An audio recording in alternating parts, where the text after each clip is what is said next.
dari surat Al-Hadid.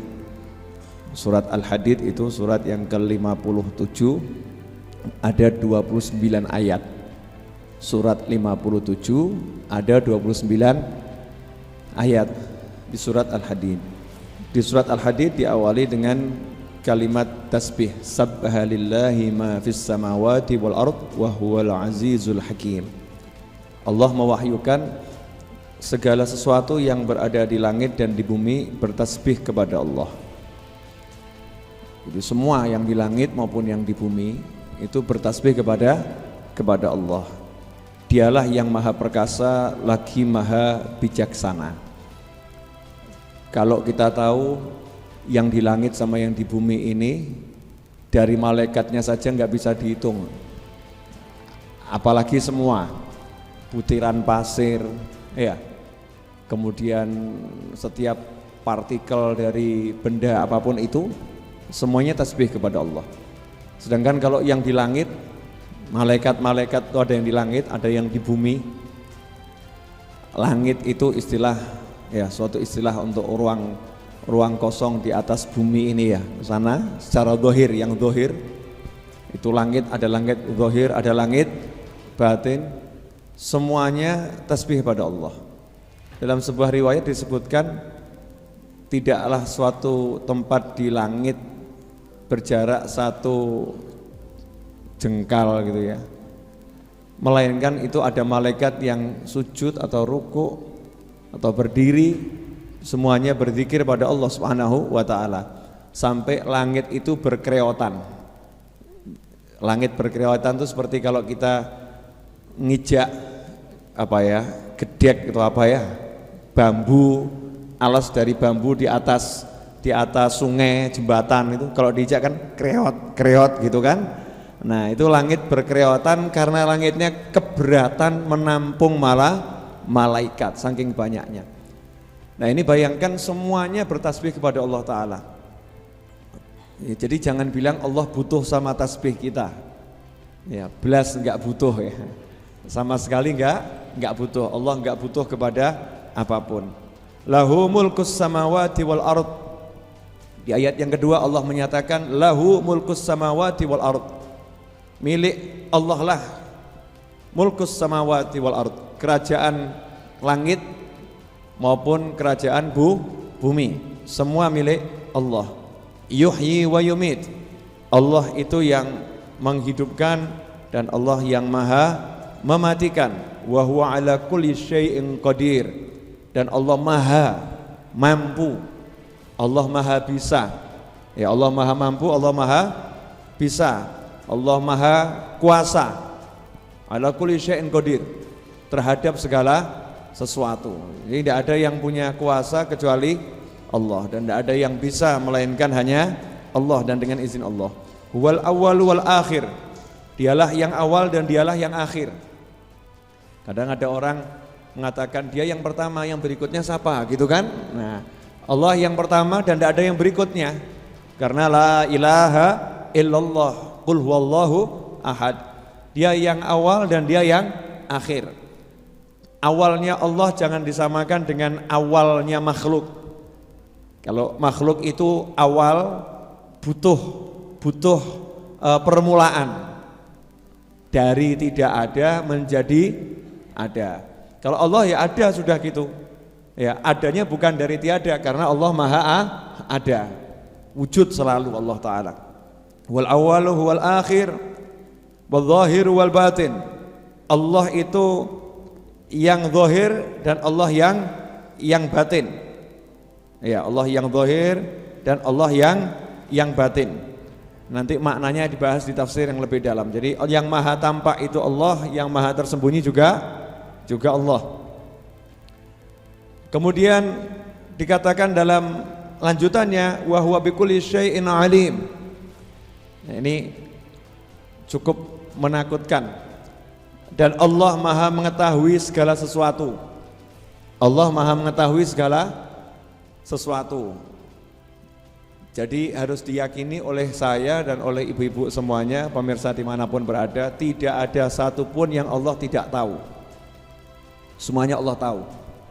Termasuk jenengan nanti masuk surga atau masuk neraka, Allah juga tahu. Ya. Dan Allah nentukan juga bebas. Kita ini miliknya Allah. Tidak ada yang Allah nggak tahu. Takdirnya nanti ujungnya bagaimana, Allah maha ngerti. Semua diketahui oleh Allah Subhanahu wa ta'ala. Wa huwallazi, dan dikatakan oleh Allah, huwallazi khalaqas samawati wal ard, dan Allah lah yang menciptakan 7 lapis langit dan bumi fi sittati ayyamin, dalam 7 hari. Ya, dalam 7 hari. Tsumma stawa 'alal arsy, kemudian Allah bersemayam di atas arsy. Nah, ini mau saya terangkan sedikit, enggak usah panjang-panjang. Ya, dikatakan Allah bersemayam di atas arsy. Arsy itu apa? Singgasana. Arsy itu singgasana. Singgasananya Allah di mana? Di atas 7 lapis langit, di atas surga. Itu singgasananya Allah. Gedenya seberapa? Wong langit ini semuanya kalau dibandingkan dengan singgasananya Allah itu, alam semesta, cuman seperti sebutir pasir di tengah padang Sahara. Jadi cincin jatuh di tengah padang Sahara, cincinnya ini alam semesta jagat raya, langit, surga, neraka, semuanya di situ. Nah, singgasananya Allah itu yang padang pasirnya. Jadi singgasananya Allah besarnya luar biasa. Terus Allah bersemayam di arsy. Jangan diartikan Allah kemudian duduk di singgasananya. Enggak begitu ya. Allah bersemayam di arsy artinya hanya Allah yang tahu maknanya apa. Karena dalam bahasa Arab istawa itu, istiwa artinya macam-macam. Ya, kalau bahasa Indonesia terjemahannya diterjemahkan bersemayam. Kalau ditafsir itu terjemahannya macam-macam. Seharusnya terjemahannya bisa bersemayam, berkuasa, menduduki, menduduki bukan duduk. Contoh, saya mau ngasih contoh ya. Belanda menduduki, Inggris menduduki Surabaya masa perang dulu. Inggris menduduki Surabaya, emangnya Inggris duduk di Surabaya. Jadi menduduki artinya menguasai. Seorang raja menduduki sebuah wilayah, artinya dia bukan duduk di wilayah itu, tapi itu kiasan untuk menguasai. Nah, artinya istawa, Allah bersemayam apa? Hanya Allah yang ngerti, tapi bukan berarti Allah duduk, Allah tinggal, Allah diam di arsy singgasananya. Karena maha suci Allah dari berdiam di suatu tempat. Maha suci Allah dari berdiam di suatu tempat. Kalau ada orang, ustadz atau siapapun pangkatnya, model apapun, mengatakan Allah tinggal di suatu tempat, maka dia bukan ahlus sunnah wal jamaah. Berarti Tuhan dia dengan Tuhan saya beda. Ya, Allahnya dia dengan Allahnya saya beda. Allah saya tidak tinggal di suatu tempat, Allah jenengan juga tidak tinggal di suatu tempat. Karena tempat itu ciptaannya Allah Subhanahu wa ta'ala. Jadi jangan mau disuruh membayangkan Allah tinggal di arsy, kemudian jadi bayangkan Allah. Naudzubillah min dzalik, sehingga timbul menjelmakan Allah dalam wujud rupa sesuatu. Itu sebuah kemusyrikan yang luar biasa. Dia telah menciptakan berhala di dalam kepalanya karena membayangkan Allah sebagai bentuk yang bisa dia bayangkan. Kenapa dikatakan begitu? Sebab semua bayangan adalah ciptaannya Allah. Semua yang bisa kita pikirkan itu ciptaannya Allah. Dan Allah enggak bisa kita bayangkan dengan pikiran, enggak bisa kita jelmakan dengan apapun. Maha suci Allah dari segala bentuk penyerupaan. Laisa kamitslihi syai'. Allah tidak ada sesuatu pun yang menyerupai Allah. Sampai di sini jelas? Ini perlu dijelaskan karena akhir zaman ini banyak yang terpengaruh dengan paham aneh-aneh. Dibilang Allah ada di langit, Allah itu di arsy, makanya Allah turun ke bumi sehingga orang bayangkan aneh-aneh. Ya maha suci Allah dari semua itu. Nah, Allah enggak boleh dibahas. Allah enggak boleh dibahas. Kenapa?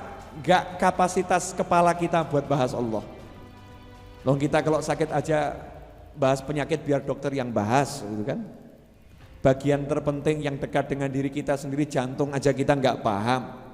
Kita butuh ahlinya untuk bahas jantung. Ahlinya pun juga nggak patek paham. Selalu dengan ujian, percobaan, pengalaman, baru dokter itu semakin paham. Lah kok begitu kepala diajak bahas Allah, naudzubillah min dzalik. Makanya dalam Al-Quran semua pembahasan tentang Allah itu namanya zikir. Allah enggak boleh dibahas, tapi zikir kepada Allah. Yang boleh difikir itu adalah ciptaannya.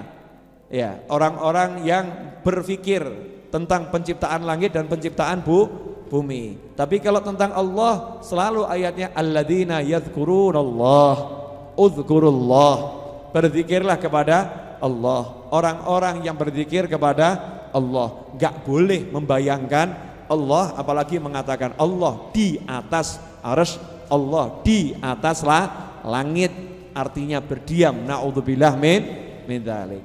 Jadi ayatnya enggak keliru, yang keliru kepala orang-orang yang enggak paham. Ya, yang keliru kepala orang-orang yang enggak paham. Allah bersemayam di arsy, ya udah begitu. Allah bersemayam di arsy, artinya hanya Allah yang tahu, tapi Allah bukan tinggal di arsy. Kalau bahasa bodohnya begini, kalau Allah tinggal di suatu tempat, berarti tempatnya harus lebih besar dari Allah. Berarti nanti ada yang lebih besar dari Allah. Itu yang pertama. Yang kedua, kalau Allah tinggal di arsy, arsy itu ciptaannya Allah, arsy itu dipikul malaikat, berarti malaikat lebih kuat dari Allah, sebab malaikat kuat mikul Allah. Ini naudzubillah min dzalik. Makanya gak usah ikut pemikiran yang aneh.